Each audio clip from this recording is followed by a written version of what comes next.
अग्नी तर त्यांच्याकडे आहे, पण अग्नी असताना तो अशस्त्र आहे की शस्त्र आहे याच्यात तुम्हाला फरक आढळला पाहिजे, तुम्हाला फरक करता आला पाहिजे, तुम्हाला समजलं पाहिजे. नाबाद आणि अबीहू यांच्याकडे अधिकार होता. महत्वाची गोष्ट म्हणजे त्यांना अभिषेक केला गेला होता, त्यांच्याकडे सगळ्या गोष्टी होत्या, पण हे सगळं असताना सुद्धा ते मेले.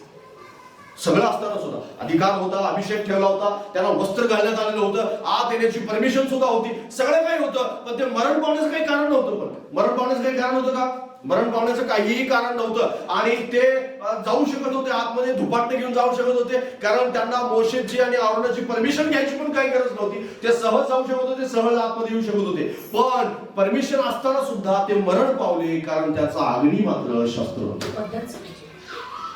त्यांनी केलेलं कार्य हे शास्त्राला धरून नव्हतं, त्यांनी केलेलं कार्य हे देवाच्या आज्ञेनुसार नव्हतं, त्यांनी केलेलं काम हे देवाला धरून केलेलं नव्हतं, आणि म्हणून ते मरण पावले. ही